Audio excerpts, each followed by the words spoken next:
DD किसान, बदलते भारत की शान।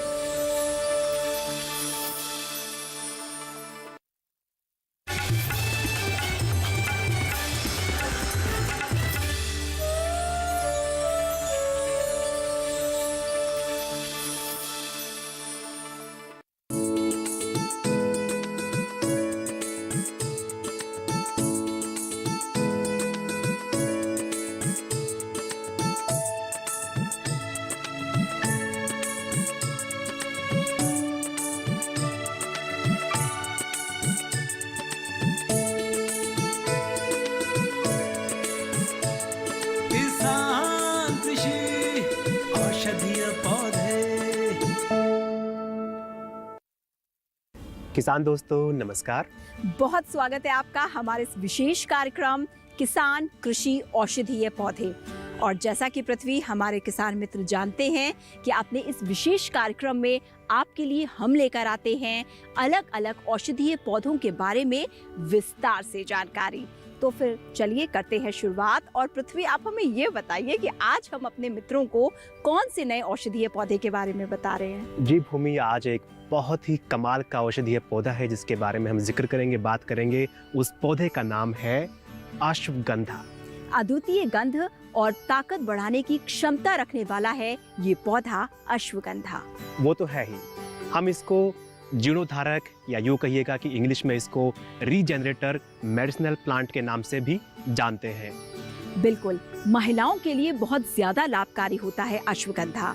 साथ ही अनेक आयुर्वेदिक औषधियाँ, दवाइयाँ इससे बनाई जाती है, जिसमें खास करके एक दवा है जिसका नाम है अश्वगंधा रिष्ट। कि जब इसकी खेती करें तो किन बातों का ध्यान रखें, लागत कितनी आती है इसकी खेती में और मुनाफा कैसे कमाएं, क्योंकि सरकार इस औषधीय पौधे यानी मेडिसिनल प्लांट को लेकर बहुत सारी योजनाएं चला रही है। और क्या वजह है कि अश्वगंधा को कैश क्रॉप कहा जाता है। ये अश्वगंधा है। अंग्रेजी में इसका वानस्पतिक नाम विथेनिया सोमनिफेरा है। ये एक झाड़ीदार रोम युक्त पौधा है। अश्वगंधा को बहुवर्षीय पौधा भी कहते हैं और ये पौष्टिक जड़ों वाला होता है। अश्वगंधा के बीज, फल और छाल का विभिन्न रोगों के उपचार में प्रयोग किया जाता है। इसे असगंध एवं 12 कर्णी भी कहते हैं। अश्वगंधा की कच्ची जड़ से अश्व जैसी गंध आती है, इसलिए भी इसे अश्वगंधा या वाजीगंधा कहा जाता है। सभी जड़ी बूटियों में से अश्वगंधा सबसे अधिक प्रसिद्ध जड़ी बूटी मानी जाती है। शोधकर्ताओं के अनुसार तनाव और चिंता के लक्षणों को दूर करने के लिए अश्वगंधा सबसे अधिक फायदेमंद साबित होता है। बाजार में आसानी से अश्वगंधा की दवा, चूर्ण और कैप्सूल मिल जाते हैं। अश्वगंधा की खेती के लिए अच्छे जल निकास वाली बलुई दोमट या हल्की लाल मृदा जिसका पीएच मान 7.5 से 8 हो, व्यावसायिक खेती के लिए उपयुक्त होती है। अश्वगंधा पछेती खरीफ फसल है। पौधों के अच्छे विकास के लिए 20 से 35 डिग्री तापमान और 500 से 750 मिलीमीटर वार्षिक वर्षा होना आवश्यक है। पौधे की बढ़वार के समय खेतों में नमी होना आवश्यक होता है। शरद ऋतु में 1 से 2 वर्षा होने पर जड़ों का विकास अच्छा होता है। पर्वतीय क्षेत्रों की कम उपजाऊ भूमि पर भी इसकी खेती को सफलतापूर्वक किया जा सकता है। जुलाई अगस्त मानसून का समय होता है और 1-2 वर्षा के बाद अश्वगंधा की बुवाई के लिए खेत को तैयार किया जाता है। 2 बार कल्टीवेटर से जुताई करने के बाद पाटा लगा दिया जाता है। 10 से 12 किलोग्राम बीज प्रति हेक्टेयर की दर से पर्याप्त होता है। सामान्यतः बीज का अंकुरण 6 से 7 दिन के बाद प्रारंभ हो जाता है। 8 से 12 महीने पुराने बीज का जमाव 70 से 80% तक होता है। अश्वगंधा की फसल की बुआई 2 प्रकार से की जाती है। पहली है कतार विधि। इस विधि में पौधे से पौधे की दूरी 5 सेंटीमीटर तथा लाइन से लाइन की दूरी 20 सेंटीमीटर रखी जाती है, जिससे कि कूड़ों में नमी बनी रहे और बीजों का उचित जमाव हो सके। दूसरी है छिटकवा विधि। इस विधि के द्वारा ज्यादा अच्छी तरह से बुवाई की जाती है। तैयार किए गए खेत में कल्टीवेटर के द्वारा हल्की जुताई करके बीज को आधा रेत में मिलाकर खेत में छिड़का जाता है। इसके बाद हल्का पाटा लगा दिया जाता है। इस विधि के द्वारा बुवाई करने पर 1 वर्ग मीटर में 30 से 40 पौधे रखे जाते हैं। अश्वगंधा की कटाई जनवरी से मार्च तक लगातार चलती रहती है। अश्वगंधा पौधे को उखाड़ा जाता है। उसकी जड़ों को पौधे के भागों से काटकर अलग किया जाता है और जड़ों को 7 से 10 सेंटीमीटर लंबाई तक काटकर छोटे छोटे टुकड़े किए जाते हैं, जिससे आसानी से उसे सुखाया जा सके। पौधे के पके फल से बीज एवं सूखी पत्तियां प्राप्त की जाती हैं। अश्वगंधा की उपज मिट्टी की उर्वरता, सिंचाई, खेत प्रबंधन के तौर तरीकों पर निर्भर करती है।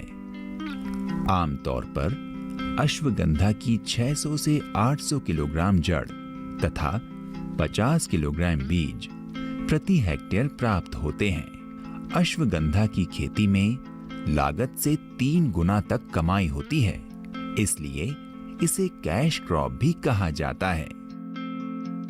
तो किसान दोस्तों, आपने देखा कि अश्वगंधा औषधीय पौधे की खेती कैसे करें, फसल के लिए बीज की बुवाई कब हो, मिट्टी कैसी होनी चाहिए और बाकी किन चीज़ों का ध्यान रखना चाहिए।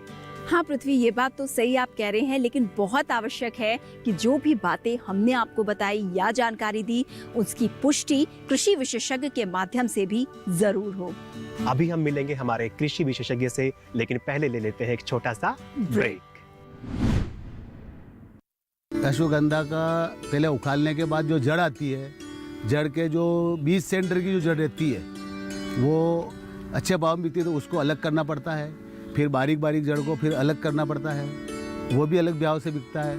और उसका तना अलग से बिकता है और बीज भी इसका अलग भाव से बिकता है। बिकता हर चीज़ बिकती है इसकी। किसान कृषि औषधीय पौधे।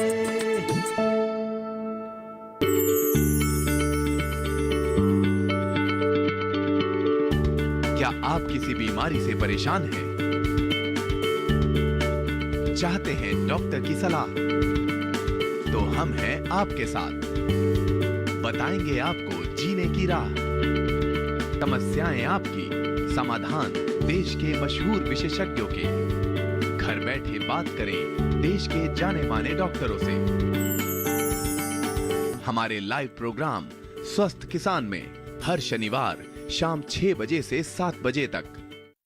किसान कृषि औषधीय पौधे।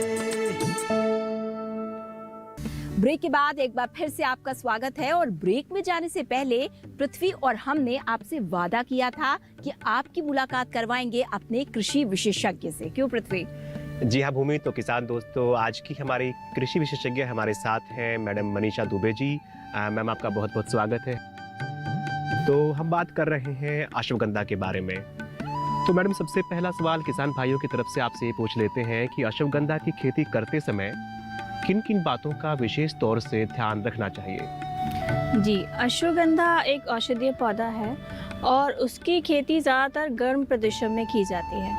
उसका बुआई का समय मॉनसून पे बहुत डिपेंड करता है। अगर ऑन एन एवरेज देखा जाए तो लगभग अगस्त के दूसरे या तीसरे हफ्ते में उसका एक सामान्यतः बुआई का समय होता है, जिससे कि उसे मॉनसून का पूरा फ़ायदा मिले और उसकी यील्ड पर भी उसका बहुत अच्छा प्रभाव पड़ता है। अगर इसे हम अर्ली सोइंग करें या बुआई इस मतलब समय से पहले कर दी जाएगी तो हैवी रेन की वजह से कई बार उसकी सीडलिंग्स मर जाती हैं। तो मैं यही कहना चाहूँगी कि अश्वगंधा के लिए बुआई का समय बहुत इम्पॉर्टेंट है। मनीषा जी, जब अश्वगंधा की खेती की बात की जाती है तो दो विधि से इसको लगाया जाता है। एक तो कतार विधि होती है या फिर हम छिड़कते हैं, छिड़काव विधि। तो बेहतर कौन सा तरीका होता है और या किस्म पर भी निर्भर करता है? अश्वगंधा का जो बीज है वो बहुत छोटा होता है, तो जनरली जो छोटी जब वैरायटी वीट जो सबसे छोटा वैरायटी है तो इसीलिए उसकी ज़्यादातर जो जगह उपयोग में लाया जा रहा है वो छिड़काव विधि से उसको किया जाता है, क्योंकि छिड़काव विधि आसानी से हो जाती है और उसमें ज़्यादा टाइम नहीं लगता, लेबर नहीं लगती। हालांकि उसमें सीड रेट ज़्यादा होता है, लगभग 15 से 25 किलो का सीड 1 हेक्टेयर के लिए लग जाता है। तो इसके लिए मैं ये कहूँगी कि कतार विधि और रेज्ड बेड जिसे कहा जाता है वो भी आजकल बहुत प्रचलन में आ गया है, क्योंकि रिसर्च से ये पता चला है कि रेज्ड बेड बनाकर जब आप बुआई करते हो तो उसकी ईल्ड भी ज़्यादा मिलती है और उसकी क्वालिटी भी अच्छी होती है, उसका मार्केट रेट भी अलग होता है।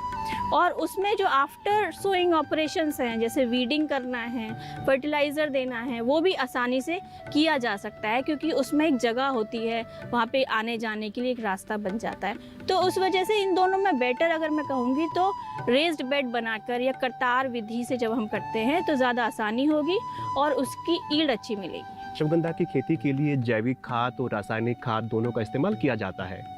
तो ये जानना चाहेंगे कि खाद का इस्तेमाल करते वक्त किन बातों का ध्यान रखें, कब कब इस्तेमाल करें, कैसे इस्तेमाल करें? जैविक खाद का उपयोग ज़्यादा किया जाता है at the time of land preparation, मतलब सोइंग से पहले जब आप भूमि तैयार करते हो फसल के लिए, तो उसमें कम से कम 10 से 12 टन फार्म यार्ड मैन्योर और 100 किलो वर्मी कंपोस्ट मिलाया जाता है पर हेक्टेयर के हिसाब से।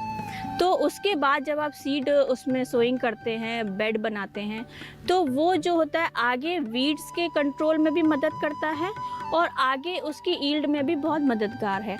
अगर नाइट्रोजन और फास्फोरस की बात की जाए तो लगभग 10 किलो नाइट्रोजन और 15 किलो फास्फोरस की इसमें आवश्यकता होती है ड्यूरिंग द क्रॉप। तो उसको 2 भागों में दिया जाता है। नाइट्रोजन तो पहले ही लैंड प्रिपरेशन के टाइम पे दे दी जाती है और फास्फोरस को 2 पार्ट में अलग अलग समय पे दिया जाता है, at the time of land preparation और at the time of early seedling जब सेट हो जाता है उसमें, उसके बाद बाकी बचा हुआ आधा फास्फोरस उसमें ज़मीन में दिया जाता है। बीजों का चुनाव और उनका संरक्षण, उस पर भी मैं चाहूँगी कि आप हमारे किसान मित्रों को कुछ टिप्स दें।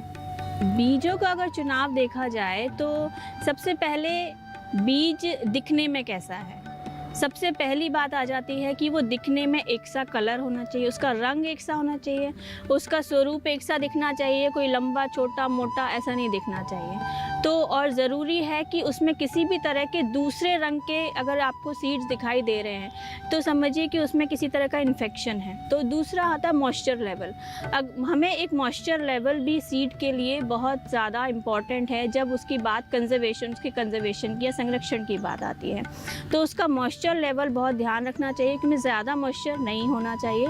अगर मॉइस्चर ज़्यादा होगा तो वो जल्दी फंगस उस पर अटैक करेगी और ज़्यादा दिन तक वो सीड वायबल नहीं रहेगा, ना खेती के लिए ना किसी और काम के लिए। जी मैडम, तो काफ़ी सारी अच्छी जानकारी आपने हमारे किसान दोस्तों के लिए दी है। हमारे कार्यक्रम में हम मिलते हैं हमारे किसान दोस्त से। तो अभी के लिए वक्त हो गया है हमारे अनुभवी किसान दोस्त से मिलने का। तो मिलते हैं, आइए और सुनते हैं कि वो क्या कहते हैं।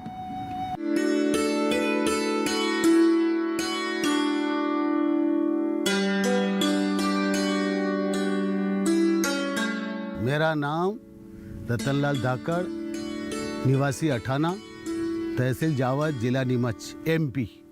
मैं अश्वगंधा की खेती इस बार पहली बार लगाया है। इस बार पानी की बहुत कमी थी और इसमें पानी बहुत कम लगता है, इसलिए हमने वो चुना कि इस बार हम कम पानी की फसल की खेती करें। जिस तरह मंडी में जाते हैं ना हम, तो वहाँ पे मंडी में बहुत सारे ढेर आते हैं, उसका भाव वगैरह देख के हमने भी ये खेती करने का इच्छा जताई थी। फिर हमने 10 अगस्त के आसपास इसमें बीज लगाया और उसके बाद हमने 1-2 बार सफाई भी करवाई, घास वास भी निकलवाई और अभी तक तो इसको पानी भी नहीं दिया हमने एक बार, और इसलिए अभी ये बड़ा हो गया लगभग पकने जैसा। कोई किसी तरह की दवाई नहीं डाली हमने, और सिर्फ मजदूरों से वो चारा निकाला बस। हमारा तो अनुभव तो पहली बार कर रहा हूँ, पर बहुत अच्छा है, अच्छा लग रहा है हमको कि ज़्यादा खर्चा नहीं आया अभी तक तो। अश्वगंधा कई बीमारियों में जैसे काम आता है, इनकी जड़ें, जैसे कि तनाव है, डिप्रेशन है।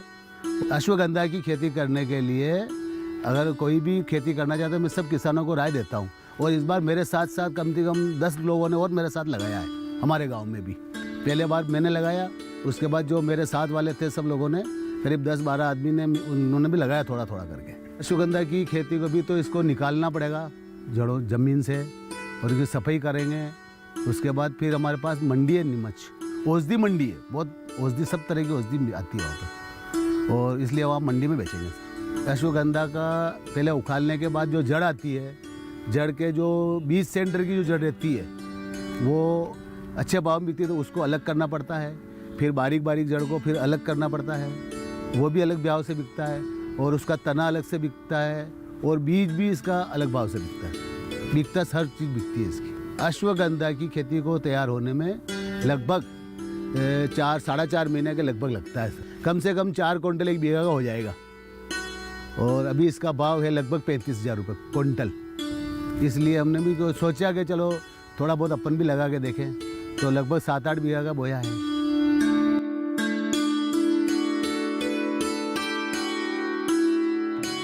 तो किसान मित्रों, अभी हमने आपकी मुलाकात करवाई अपने अनुभवी किसान मित्र से, और उनके अनुभव जाने कि किस तरीके से अश्वगंधा की खेती कर कर मुनाफा कमाया जा सकता है। हमारे साथ हमारी औषधीय पौधों की विशेषज्ञ मनीषा जी लगातार बनी हुई हैं। हम उनसे और भी विस्तार से जानकारी लेंगे इसकी खेती के बारे में, लेकिन फिलहाल रुकेंगे एक छोटे से विराम के लिए। बीजों में 6 से 7 दिनों में अंकुरण शुरू हो जाता है। जब पौधा 6 सप्ताह का हो जाता है, तब इसे खेत में रोपा जाता है। अश्वगंधा या असगंध एक सीधा बढ़ने वाला, शाखाओं वाला छोटा पौधा है। किसान कृषि औषधीय पौधे। बीमारियों से कैसे बचेगी फसल? मवेशियों की मुश्किलों का क्या है हल? कहां से लाएं बीज, कितनी लगेगी खाद? किसानों के हर फोन का विशेषज्ञ देंगे जवाब। देखिए हेलो किसान लाइव सोमवार से शुक्रवार शाम 6 बजे। किसान कृषि औषधीय पौधे।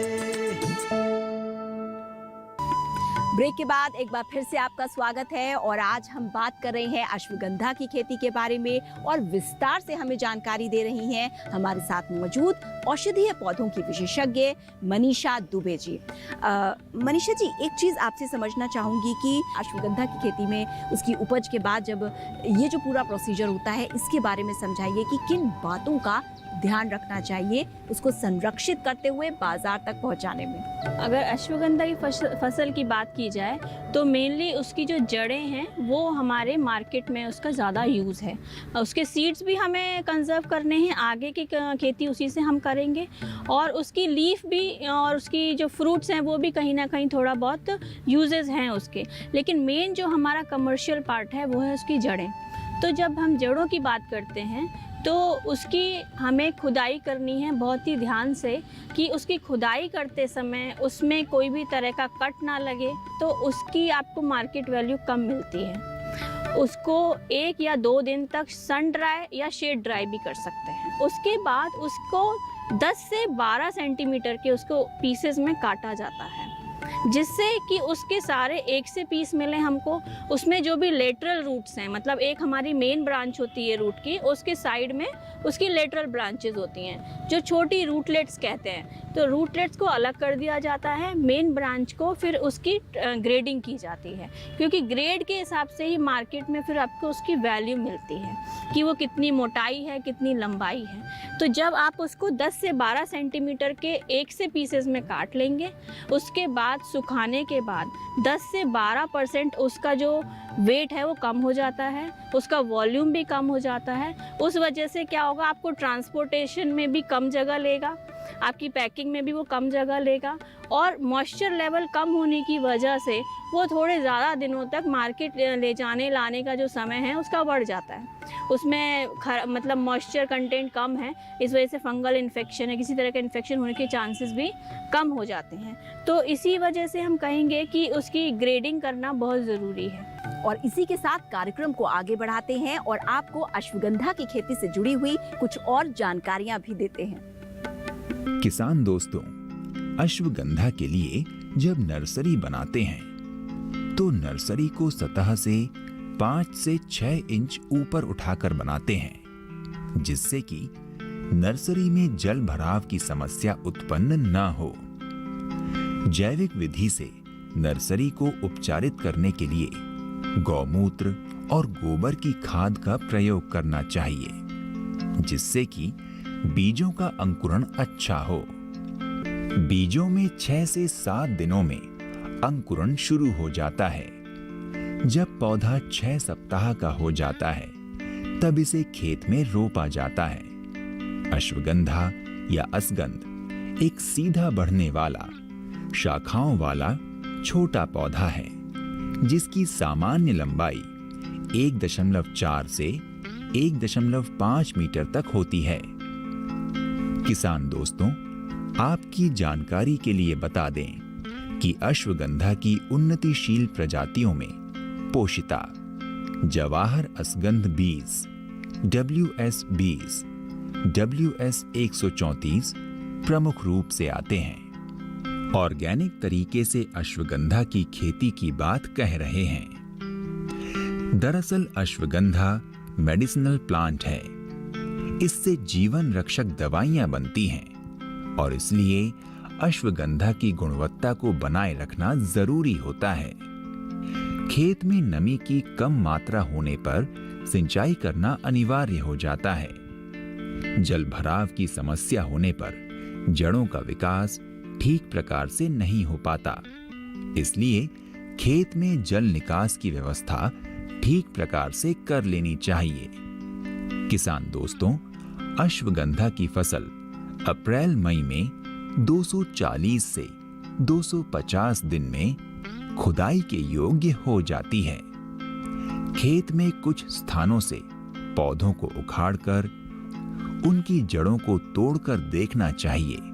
यदि जड़ आसानी से टूट जाए और जड़ों में रेशे न हो तो समझ लेना चाहिए कि फसल खुदाई हेतु तैयार है। जड़ों के रेशेदार हो जाने पर जड़ की गुणवत्ता में कमी आ जाती है। यदि जड़ें ज्यादा लंबी हैं तो गहरी जुताई द्वारा जड़ों को बाहर लाना चाहिए। एकत्र पौधे की जड़ों को काटकर पौधे से अलग करके छोटे छोटे टुकड़ों में काटकर धूप में सुखाते हैं। पके फलों को हाथ से तोड़कर सुखाकर बीजों को अलग कर लेते हैं। अश्वगंधा आमतौर पर इंडियन विंटर चेरी, भारतीय शीतकालीन चेरी या भारतीय जिनसैंग के रूप में जाना जाता है। आयुर्वेदिक रसायन जड़ी बूटियों में अश्वगंधा का सबसे प्रमुख स्थान है। इसे सात्विक कफ रसायन हर्ब के नाम से जाना जाता है। अश्वगंधा की खेती जीवनदायिनी फसल उगाने की तरह है।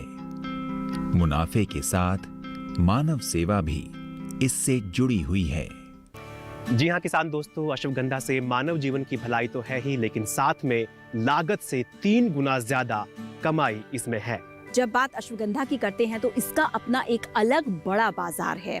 मध्य प्रदेश का नीमच और मंदसौर पूरी दुनिया में इसके लिए प्रसिद्ध है। देश भर से व्यापारी हों, दवा बनाने वाले हों, खरीदार हों, आयातक हों, प्रोसेसर हों, यहाँ पर पहुँचते हैं और बड़े स्तर पर, बड़े पैमाने पर इसकी जड़ों को खरीदते हैं। किसान दोस्तों, आप हर्बल कंपनियों से सीधा संपर्क भी कर सकते हैं। ये एक बेहतर विकल्प है। ये तो एक बेहतर विकल्प है ही पृथ्वी। इसके साथ ही अगर ध्यान दें तो भारत में अश्वगंधा का उत्पादन लगभग 2000 टन के आसपास होता है, जबकि मांग देखी जाए बाजार की तो इसके 3 गुना से ज्यादा है। यानी कि सीधी सी बात है, उत्पादन कम है, मांग ज्यादा है और ऐसी स्थिति में हमारे मित्र यानी किसान भाई अगर इसकी खेती करेंगे तो 100% मुनाफा कमाएंगे। और इसी के साथ आज के अंक से हमें दीजिए अनुमति।